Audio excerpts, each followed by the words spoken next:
கதிரவன் நியூஸின் இரவு நேர பிரதான செய்திகள். முதலில் தலைப்புச் செய்திகள். இலங்கையை அதிர வைத்த துப்பாக்கிச்சூடு, ஸ்தலத்தில் ஒருவர் பலி.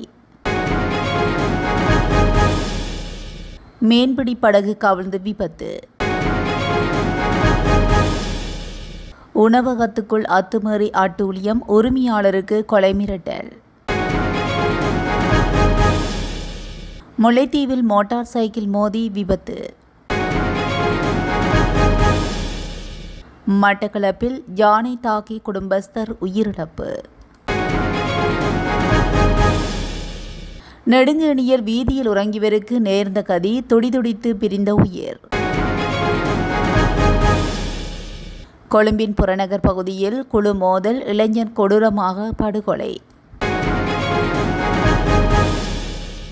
யாழ்ப்பாணம் சுற்றுலா வந்த பௌத்த பிக்கு சடலமாக மீட்பு.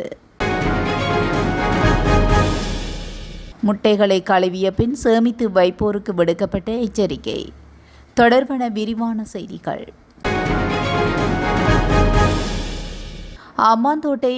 அம்பலாந்தோட்டை ஹிங்கம பிங்கம பிரதேசத்தில் இன்று பிற்பகல் துப்பாக்கிச்சூட்டு சம்பவம் ஒன்று இடம்பெற்றுள்ளதாக போலீசார் தெரிவித்தனர். துப்பாக்கிச் சூட்டில் ஒருவர் உயிரிழந்துள்ளதாகவும் போலீசார் தெரிவித்தனர். காணி தகராறு காரணமாக இந்த துப்பாக்கிச்சூடு இடம்பெற்றுள்ளதாக போலீசார் தெரிவித்தனர். சந்தேக நபர் துப்பாக்கியுடன் ஹீங்கம போலீஸ் நிலையத்தில் சரணடைந்துள்ளதாக போலீசார் மேலும் தெரிவித்துள்ளனர். இது தொடர்பில் ஹீங்கம போலீசார் விசாரணைகளை மேற்கொண்டு வருகின்றனர். வாத்துவ பொத்துப்பிட்டிய பகுதியிலிருந்து புறப்பட்ட மீன்பிடி படகு ஒன்று கவிழ்ந்து விபத்துக்குள்ளானது. 3 மீனவர்களை ஏற்றி சென்ற நேத்துல புதா மீன்பிடி கப்பல் இன்று காலை கடலுக்கு சென்று மீன்பிடித்து கொண்டு கரைக்கு திரும்பிக் கொண்டிருந்த போது விபத்து ஏற்பட்டுள்ளது. பொத்துப்பிட்டிய பகுதியை சேர்ந்த 3 மீனவர்கள் விபத்திலிருந்து உயிர் தப்பியுள்ளதாகவும் மற்றொரு மீன்பிடி படகு மூலம் அவர்கள் மீட்கப்பட்டு வஸ்கடுவ கடற்கரைக்கு கொண்டு வரப்பட்டுள்ளனர்.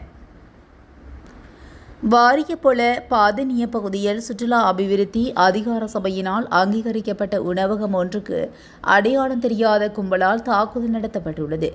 இந்த சம்பவத்தில் உணவகத்தின் உரிமையாளரின் தலையில் தாக்கப்பட்டுள்ளதுடன் கொலை மிரட்டல் விடுக்கப்பட்டுள்ளதாகவும் தெரிவிக்கப்படுகிறது. தாக்குதலில் காயமடைந்த உணவகத்தின் உரிமையாளர் மருத்துவமனையில் அனுமதிக்கப்பட்டுள்ளதாக போலீசார் தெரிவிக்கின்றனர். மேலும் இந்த தாக்குதலில் உணவகத்தில் இருந்த உடைமைகள் சேதமடைந்துள்ளதாக தெரிவிக்கப்படுகிறது. முன்னதாக இதுபோன்ற கொலை மிரட்டல்கள், அச்சுறுத்தல்கள் விடுக்கப்பட்டதாகவும் இந்த சம்பவம் தொடர்பாக இதுவரை எவரும் கைது செய்யப்படவில்லை எனவும் தெரிவிக்கப்படுகின்றது. சம்பவம் தொடர்பான மேலதிக விசாரணைகளை வாரியப்பொல போலீசார் மேற்கொண்டு வருகின்றனர். முல்லைத்தீவு மாவட்டத்தின் புதுக்குடியிருப்பு போலீஸ் பிரிவுக்கு உட்பட்ட தேராவில் தேக்கங்காட்டு பகுதியில் திருகோணமலையிலிருந்து முல்லைத்தீவு வருகின்ற பஸ்ஸுடன் மோட்டார் சைக்கிள் ஒன்று மோதி விபத்துக்குள்ளானது. மோட்டார் சைக்கிள் கட்டுப்பாடு இழந்து மோதுண்ட விபத்தில் ஒருவர் காயமடைந்து புதுக்குடியிருப்பு வைத்தியசாலையில் அனுமதிக்கப்பட்டுள்ளார். சம்பவ இடத்துக்கு வருகை தந்த புதுக்குடியிருப்பு போலீசார் மேலதிக விசாரணைகளை மேற்கொண்டு வருகின்றனர். மட்டக்களப்பு வெல்லாவளி போலீஸ் பிரிவுக்கு உட்பட்ட கூலாவடி நெல்லிக்காட்டில் இன்று அதிகாலை 1:30 மணிக்கு யானை தாக்கி 4 பிள்ளைகளின் தந்தை ஒருவர் உயிரிழந்துள்ளார். நேற்று இரவு நெல்லிக்காட்டு கிராமத்துக்குள் புகுந்த யானை வீட்டின் முன்பகுதியில் வைத்து மாணிக்கம் ராமலிங்கம் என்பவரை தாக்கியுள்ளது. சம்பவ இடத்துக்கு அதிகாலை சென்ற போரதீவு பெற்று பிரதேச சபையின் உப தவிசாளர் கயசீலன் சென்று பார்வையிட்டு படுகாயமடைந்தவரை வைத்தியசாலைக்கு கொண்டு செல்லும் பணியை முன்னெடுத்திருந்தார்.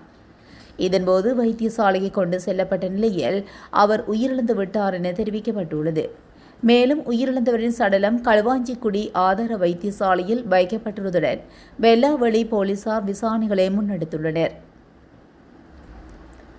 வவுனியா நெடுங்கணியில் வீட்டின் முன் ஒழுங்கையில் உறங்கிக் கொண்டிருந்த குடும்பஸ்தர் மீது டிப்பர் ஏறியதில் சம்பவ இடத்திலேயே அவர் உயிரிழந்துள்ளார். வவுனியா பட்டிக்குடியிருப்பு நெடுங்கணி துவரங்குளம் பகுதியில் நேற்று இரவு இளம் குடும்பஸ்தர் ஒருவர் தனது வீட்டு ஒழுங்கையில் உறங்கிக் கொண்டிருந்துள்ளார்.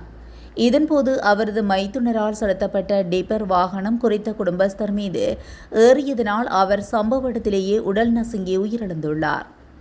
இரவு நேரம் என்பதனால் குறித்த ஒழுங்கையில் அவர் படுத்திருந்ததை அறிந்திருக்காத நிலையில் வீடொன்றில் சல்லிக்கல்லினை பறித்துவிட்டு வாகனத்தை திருப்பிய போது இச்சம்பவம் இடம்பெற்றதாக தெரிய வருகின்றது. இன்று காலையிலேயே குறித்த குடும்பஸ்தர் வாகனத்துக்குள் நசுங்கி உயிரிழந்ததை அறிந்த மைத்துனரான வாகன சாரதி நெடுங்கேணி போலீசாரிடம் சரணடைந்துள்ளதாக அறிய முடிகின்றது.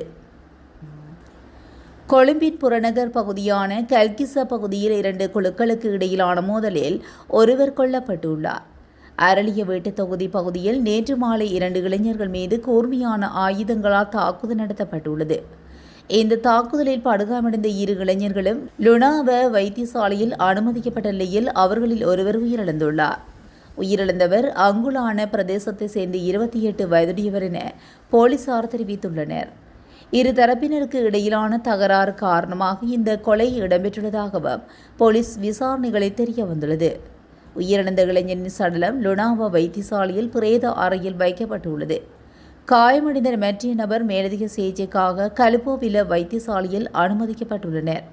மேலும் சந்தேக நபர்களை கைது செய்ய கல்கிச போலீசார் மேலதிக விசாரணைகளை மேற்கொண்டு வருகின்றனர். யாழ்ப்பாணத்துக்கு சுற்றுலா வந்த பிக்கு ஒருவர் நாகவிகாரையில் சடலமாக மீட்கப்பட்டுள்ளார். குறித்த சம்பவமானது நேற்றைய தினம் நடைபெற்றுள்ளது. பதுளை வீதி பசர பகுதியை சேர்ந்த வனபதுலே சரணகர தேரர் வயது 72 என்பவரே இவ்வாறு உயிரிழந்துள்ளார். இதுகுறித்து மேலும் தெரிய வருகையில் குறித்த பிக்கு கடந்த சில தினங்களுக்கு முன்னர் சுற்றுலா பயணத்தை மேற்கொண்டு யாழ்ப்பாணம் வந்திருந்தார். இதனையடுத்து சில இடங்களை சுற்றி பார்த்த பின்னர் நேற்று முன்தினம் நாகவிகாரைக்கு சென்று அங்கு இரவு உறக்கத்துக்கு சென்றுள்ளார். இந்நிலையில் நேற்று காலை அவர் சடலமாக மீட்கப்பட்டுள்ளார். சடலம் மீதான மரண விசாரணைகளை திடீர் மரண விசாரணை அதிகாரி நமசிவாயம் பிரேம்குமார் மேற்கொண்டார். உடற்கூற்று பரிசோதனைகளுக்காக சடலம் யாழ்ப்பாணம் போதனா வைத்தியசாலையில் வைக்கப்பட்டுள்ளது. வீடுகளில் முட்டைகளை கழுவிய பின் சேமித்து வைப்பது நுகர்வுக்கு தீங்கு விளைவிக்கும் என்று பொது சுகாதார பரிசோதகர்கள் சங்கம் தெரிவித்துள்ளது. முட்டைகளை கழுவுவது முட்டைகளின் மேற்பரப்பில் உள்ள கிருமிகளை முட்டைகளுக்குள் மாற்றும் ஆற்றலை கொண்டுள்ளது என்று சங்கத்தின் தலைவர் புலின ரணசிங்க சுட்டிக்காட்டுகின்றார். முட்டையோடு முழுமையாக மூடப்படவில்லை. இது மிக நுண்ணிய துளைகளை கொண்டுள்ளது. எனவே முட்டைகளை கழுவும் போது மேற்பரப்பில் உள்ள அழுக்கு, தூசி மற்றும் விலங்குகளில் மலம் தண்ணீரில் கலந்து முட்டையின் உள்ளே நகரும் வாய்ப்பு உள்ளதாகவும் தெரிவித்துள்ளார். எனவே முட்டையின் உள்ளே புரதம் நிறைந்த ஒரு ஊடகம் உள்ளது. நுண்ணுயிர்கள் அதில் நுழைந்தால் அவை விரைவாக வளர்ந்து நச்சு நிலைமைகளை ஏற்படுத்தும். எனவே கழுவிய பின் முட்டைகளை சேமிக்க முடியாது எனவும் அவர் சுட்டிக்காட்டினார். கழுவிய முட்டைகள் சந்தையில் பொதி செய்யப்படுவதில்லை எனவும் முட்டை உற்பத்தி செயல்முறையின் போது அழுக்கு, தூசி மற்றும் மலம் மாசுபடுவதை கட்டுப்படுத்த நல்ல தரமான மேலாண்மை முறைகளை பின்பற்றி உற்பத்தி செய்யப்படும் முட்டைகள் உள்ளதாகவும் அவர் தெரிவித்துள்ளார். இத்துடன் இரவு நேர பிரதான செய்திகள் நிறைவடைகின்றன. தொடர்ந்தும் செய்திகளோடு இணைந்திருக்க கதிரவன் நியூஸுடன் இணைந்திருங்கள். நன்றி, வணக்கம்.